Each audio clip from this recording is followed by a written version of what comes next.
Do you ever feel like you're constantly walking on eggshells in your relationship? One minute things are great, the next you're worried about saying or doing the wrong thing. You don't want to mess up your relationship, but somehow you always seem to blow things up. There are multiple reasons for this, but this video will tap into one of the core reasons: anxious attachment style. Full disclosure, for a long time I had anxious attachment style. Those times were a complete mess for both me and the people I interacted with. Because anxious attachment does not only target romantic relationships, it affects every relationship you have, from your relationship with your family all the way to your relationship with your coworkers and managers. I know what it feels like to always feel the need and craving for validation and how extremely exhausting it is. I have overcome that. I have a secure attachment style right now, and it is one of the best things that I did for myself. And today, in this video, I aspire to be your light into that path. As you know, solving a problem goes through understanding it first. To understand yourself, or maybe your partner who is potentially an anxious attacher, you should watch this video till the end. Over the next few videos, we will be exploring all the main attachment styles, but this week we're focusing on anxious attachment. We'll break down what it means, where it might come from in your childhood, how it shows up in your adult relationships, and most importantly, some practical tips on how to cope with it. So, let's get started. We all crave connection. It's a natural need of the humankind, but someone with an anxious attachment style does not feel this need on a normal level. These types of people, including the past me, are extremely sensitive to perceived rejection or seeking constant reassurance. What does it look like? Hey baby, I have a question to ask you. Would you still love me if I was a worm? Just kidding. But the main idea is similar. What anxious attachers do is to always look for the signs that shows the opposite party's disinterest in them. Let's say you're texting with a friend or a romantic partner and they fall asleep during the conversation.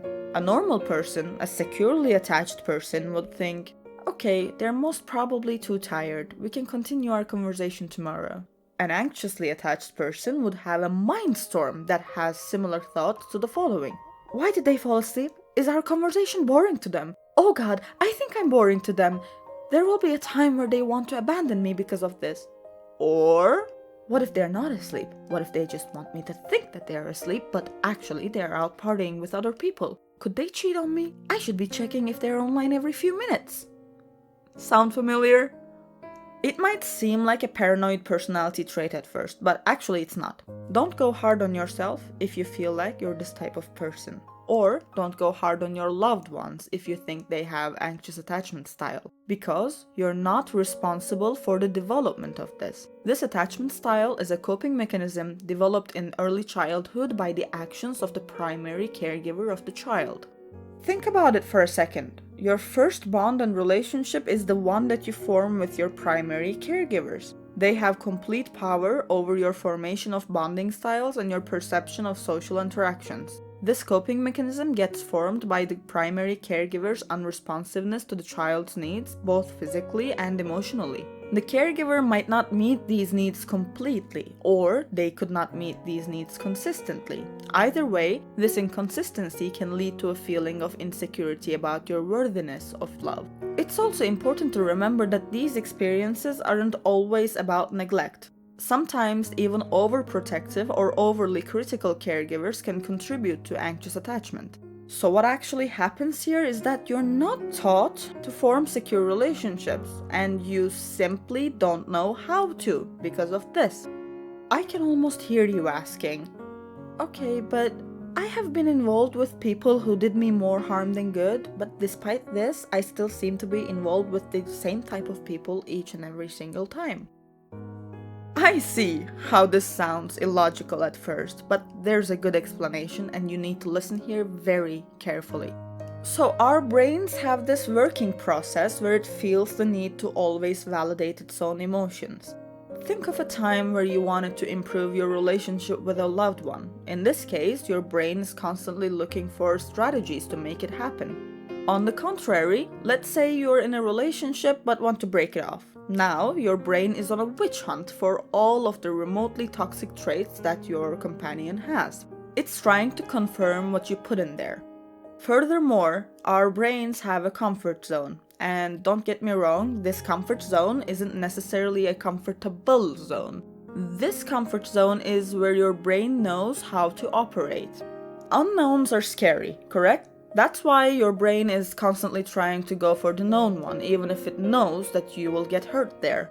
It thinks, okay, I will most probably get hurt by doing this, but also I know how to operate in this kind of relationship. What I don't know, however, is being in a relationship with a securely attached person. I don't know where the harm can come from. I don't know what exactly can hurt me. I have no idea what type of person they are. So it's actually better to stay here and get the pain I know how to deal with. Here, I know where the punches can come from. To summarize here, your brain is trying to validate your opinion about your feeling of worthlessness and thinking so low of yourself.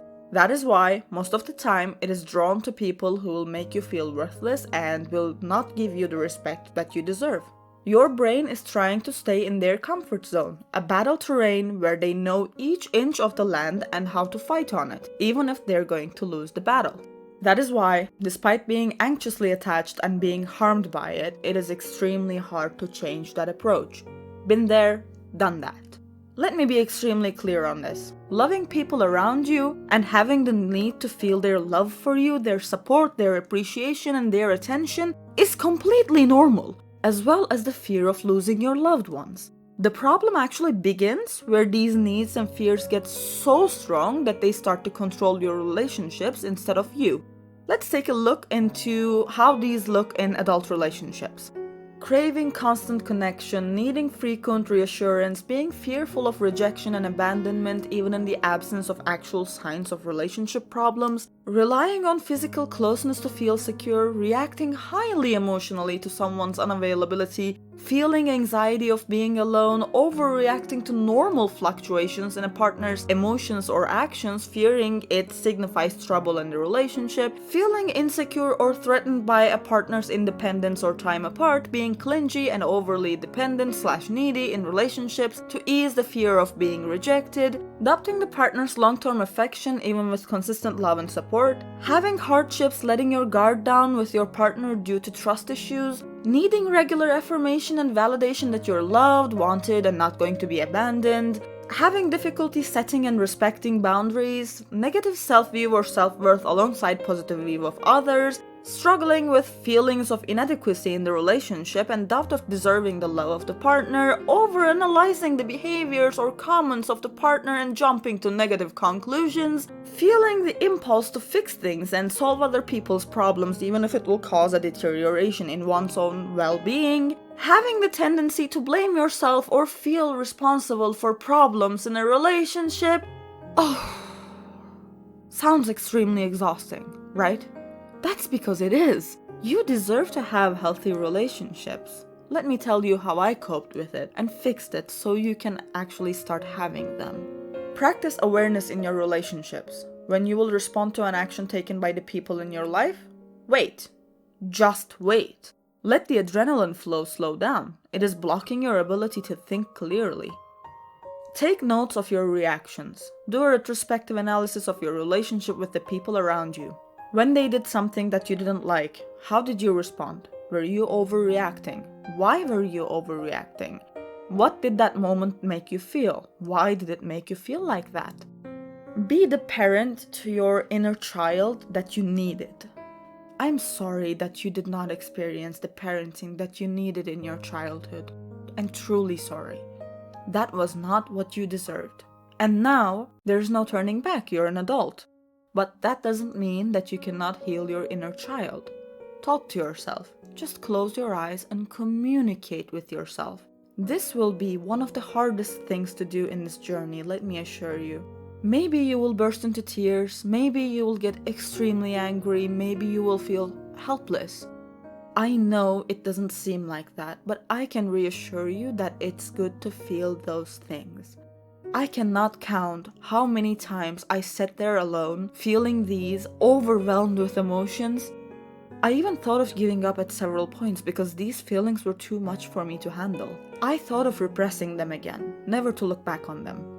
I'm glad I didn't move forward with these thoughts and won the battle against myself. And here, I want to give my special thanks to my psychologist who was there with me every step of the way. Learn to enjoy the presence of yourself. For that, you must be alone. You must get used to being alone. When you experience this, you will understand deep in your bones how being alone sometimes is needed by every person, and you will start to understand the people around you. You will understand that they are not ignoring you. They simply want to spend some time with themselves or other people. You will understand why this is not a threat to the existence of the relationship. Express your feelings clearly and straightforwardly.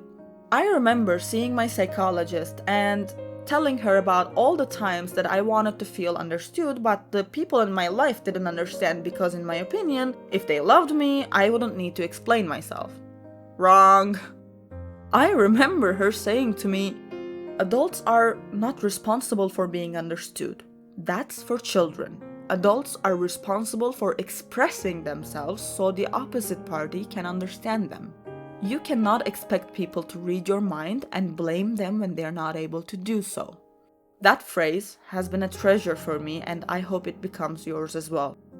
Don't be afraid of people being judgmental of your feelings. If they will be judgmental about who you are, and if they will not see your efforts of becoming your best self, it's better to stop communication with those people anyways. Those types of people will only feed into your insecurity and feeling of worthlessness, pushing you further down this hole. It will not feel easy to do that. It will feel wrong at first. Remember your brain's habit of sticking into its own comfort zone. It will want to keep you in that exact same place and will make you feel guilty for cutting these people off of your life. Don't be tricked by your own brain. If your financial resources will help you to do so, see a psychologist.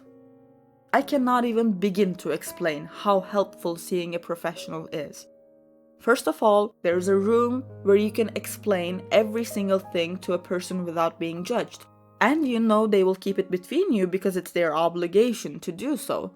You know that there's a third eye there that can see things without emotional involvement clouding their judgment. However, be careful.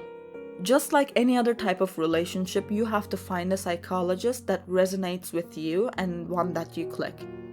I have seen 9 different psychologists and psychiatrists before I found the one that I saw for 3 whole years and got me where I am today.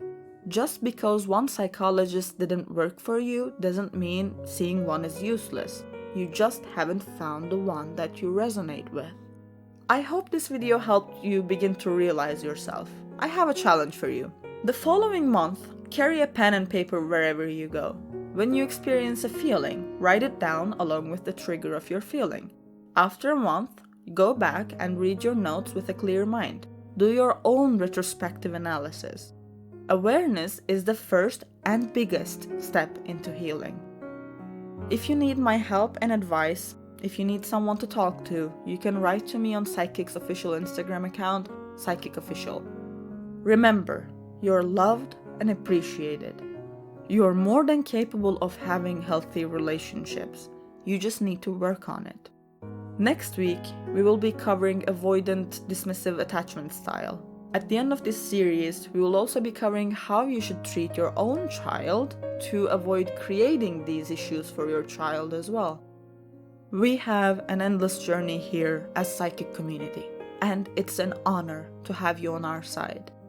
You would be making me really happy if you subscribed and turned the notifications on. Also, please tell me the value you've seen in this video in the comments and your feedback on the video. Thanks for watching, see you next week, and take care.